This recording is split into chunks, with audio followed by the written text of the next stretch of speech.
दोस्तों, इस वक्त पूरी दुनिया में ताकत का दूसरा नाम हथियार और सेना बन गए हैं। जिस देश की सेना के पास जितने शक्तिशाली हथियार हैं, उसकी दुनिया में धाक उतनी ही ज्यादा है।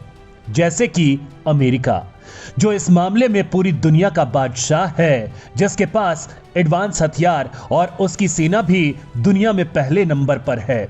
तभी तो कोई देश अमेरिका की तरफ हमला करने के बारे में सोच भी नहीं सकता है। ड्रैगन, जो खुद इस दुनिया की सबसे बड़ी ताकत बनने का ख्वाब देखता है, वो भी अमेरिका पर वार करने से घबराता है। लेकिन दोस्तों, हमारा देश भारत भी इस मामले में कुछ कम नहीं है। आज भारत के पास एक से बढ़कर एक खतरनाक हथियार हैं, जो भारतीय सेना को दुनिया की टॉप 10 सेना की लाइन में लाकर खड़ा कर देती हैं। इतना ही नहीं, भारत की सरकार ने सेना को और ज्यादा मजबूती देने के लिए सीक्रेट मिलिट्री बेस भी बना रखे हैं। इन मिलिट्री बेस में कुछ विदेशों में बनाए गए हैं, जो इतने सीक्रेट हैं कि जिनके बारे में किसी को कुछ नहीं पता। सिर्फ चंद लोगों के बीच ही इनके बारे में जानकारी है। फिलहाल कुछ मिलिट्री बेस के बारे में जानकारी दी गई है। इस वीडियो में हम आपको इन्हीं सीक्रेट मिलिट्री बेस के बारे में बताएंगे, तो आप हमारे साथ वीडियो के अंत तक बने रहिएगा।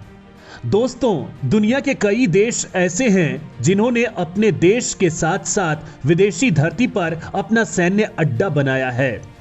विदेशी धरती पर मिलिट्री बेस बनाने का मकसद होता है रणनीतिक रूप से दुश्मन से निपटने के लिए खुद को सक्षम बनाना। विदेशी धरती पर मिलिट्री बेस बनाने से दुनिया में उस देश की धाक होती है।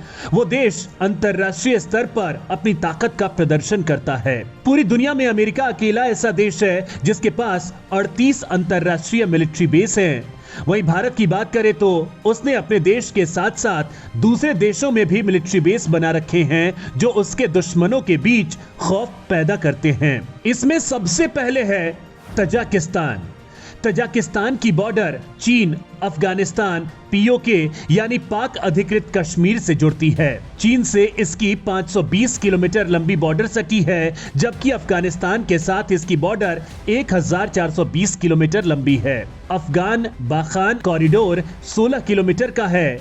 इसका मतलब है कि तजिकिस्तान और पीओके के बीच की दूरी सिर्फ 16 किलोमीटर है। इसे देखते हुए भारत ने यहां अपना मिलिट्री बेस बना रखा है। तजिकिस्तान की राजधानी दुशांबे से करीब 130 किलोमीटर दूर दक्षिण पूर्व में स्थित फरखोर में भारतीय मिलिट्री का एयरबेस है। इनका साथ तजिकिस्तान की एयरफोर्स देती है।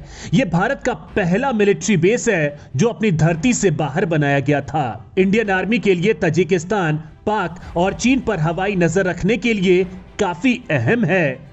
वहीं सियाचिन भी यहां से करीब है। इंडियन एयरफोर्स इसके जरिए कुछ ही मिनटों में पाकिस्तान पहुंच सकती है। लेकिन पीओके से नजदीक होने के कारण भारत विरोधी ताकतें तजिकिस्तान को अपना ठिकाना बना सकती हैं। इससे भारत की सुरक्षा को लेकर चुनौतियां खड़ी हो सकती हैं। इसके अलावा तजिकिस्तान भारत के लिए सेंट्रल एशिया का गेटवे भी है। इसलिए हमारी विदेश नीति में यह सेंट्रल एशियाई देश सबसे ऊपर है। ईरान में स्थित चाबहार पोर्ट और अफगानिस्तान के रास्ते परिवहन की सुविधा मिली हुई है। यहां पर वायुसेना ने सुखोई 30 MKI फाइटर जेट तैनात कर रखे हैं। हिंद महासागर। दोस्तों, भारत का दूसरा सीक्रेट मिलिट्री बेस हिंद महासागर में मौजूद है। सूत्रों की माने तो अगालेगा द्वीप पर भारतीय सेना ने अपना गुप्त सैन्य बेस तैयार कर रखा है, जहां भारतीय सेना अपने सीक्रेट प्रोजेक्ट करती है। इस मिलिट्री बेस को लेकर सबसे पहले कतर के अल जजीरा ने दावा किया था। अल जजीरा ने दावा किया है कि भारत मॉरिशस से 1100 किलोमीटर दूर अगालेगा द्वीप में अपना नौसैनिक अड्डा बना रहा है। हिंद महासागर के इस वीरान पड़े द्वीप पर भारत की एंट्री साल 2015 में हुई थी, जब प्रधानमंत्री नरेंद्र मोदी मॉरिशस की यात्रा पर थे। तब दोनों देशों के बीच कई समझौतों पर हस्ताक्षर हुए थे। उसमें एक समझौता इस द्वीप को विकसित करना भी था। इस समझौते के अनुसार भारत अगालेगा द्वीप पर समुद्री और हवाई परिवहन की सुविधाओं में बढ़ोतरी करने के लिए इंफ्रास्ट्रक्चर विकसित करेगा। वहीं खास बात यह है कि अगालेगा द्वीप जहां स्थित है, उसी क्षेत्र में अमेरिकी सैन्य अड्डा डिएगो गार्सिया, चीन का सैन्य अड्डा जिबूती, फ्रांस का मिलिट्री बेस रियोनियो मौजूद है। ये सभी सैन्य अड्डे समंदर में हैं। क्षेत्रफल में महज कुछ किलोमीटर के ये मिलिट्री स्टेशन अपार ताकत समेटे हुए हैं। इसकी असली ताकत वहां की सेना और राष्ट्राध्यक्षों को ही पता है। अंडमान निकोबार, दोस्तों यहां पर भी भारतीय सेना ने अपना सीक्रेट मिलिट्री बेस बना रखा है। यहां करीब 500 से ज्यादा आइलैंड हैं, जिसमें से 34 आइलैंड पर कोई भी आ जा सकता है, लेकिन बाकी आइलैंड पर जाने पर रोक लगाई हुई है क्योंकि वहां का जल स्तर बढ़ रहा है। लेकिन कहा जाता है कि यहां भारतीय सेना ने अपने मिलिट्री बेस बना रखे हैं। वो यहां सीक्रेट मिशनों को अंजाम दिया जाता है। भूटान में भारत का सैन्य बेस एक स्थायी ट्रेनिंग सेंटर है। इसे भारतीय मिलिट्री ट्रेनिंग टीम बुलाया जाता है। यह ट्रेनिंग सेंटर पश्चिमी भूटान में मौजूद है, जिसकी स्थापना साल 1961-62 में की गई थी। यहीं पर भूटान की रॉयल भूटान आर्मी यानी RBA के जवानों की ट्रेनिंग होती है। मित्र देश में मौजूद ये सबसे पुराना भारतीय मिलिट्री ट्रेनिंग सेंटर है। यहाँ का कमांडेंट भूटान के राजा को रक्षा मामलों में सलाह देता है, क्योंकि यहाँ पर रक्षा मंत्री नहीं होते। वैसे इस एयरबेस के बारे में पहले किसी को ज्यादा पता नहीं था, लेकिन जब अफगानिस्तान में तालिबान के कब्जे के बाद फंसे भारतीयों को बचाने के लिए भारतीय वायुसेना जुटी है, तब इस मिशन के दौरान इस मिलिट्री बेस के बारे में दुनिया को पता चला। मेडागास्कर, भारतीय मिलिट्री ने उत्तरी मेडागास्कर में लिसनिंग पोस्ट और एक रडार फैसिलिटी बना रखी है। इसका निर्माण साल 2007 में हुआ था ताकि हिंद महासागर से होने वाले जहाजों के मूवमेंट पर नजर रखी जा सके, साथ ही समुद्री संचार को सुना और समझा जा सके। इसकी मदद से मेडागास्कर की नौसेना सर्वेलांस भी करती है। दोस्तों, मेडागास्कर की सेना इतनी मजबूत नहीं है कि वो घुसपैठ या आतंकी गतिविधियों को रोक सके, इसलिए भारतीय सेना उनकी मदद कर रही है। ओमान के रास अल हद नाम की जगह पर भारतीय मिलिट्री ने एक लिसनिंग पोस्ट बना रखी है। इसके अलावा भारत के पास मस्कट नौसैनिक बेस पर बर्थिंग अधिकार है, यानी वहां पर भारतीय नौसेना के जंगी जहाजों, पनडुब्बियों आदि को ईंधन आदि की सहायता मिल जाती है। इसके अलावा डम में भारतीय वायुसेना और भारतीय नौसेना का छोटा बेस है। दोस्तों, विदेशी धरती पर सैन्य बेस बनाने से कई तरह के फायदे होते हैं। पहला तो ये कि आप किसी से ट्रेनिंग ले सकते हैं या दे पाते हैं।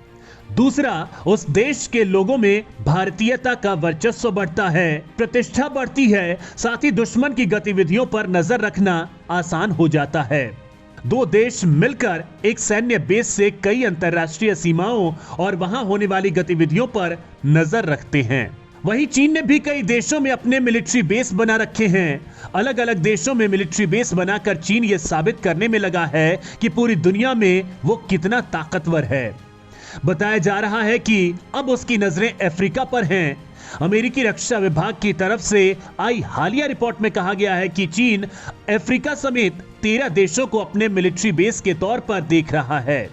इन देशों में अंगोला, केन्याम, सेशेल्स, तंजानिया, कंबोडिया और UAE शामिल हैं। वहीं इस मामले को लेकर चीन के अधिकारियों की तरफ से कोई भी टिप्पणी नहीं आई है।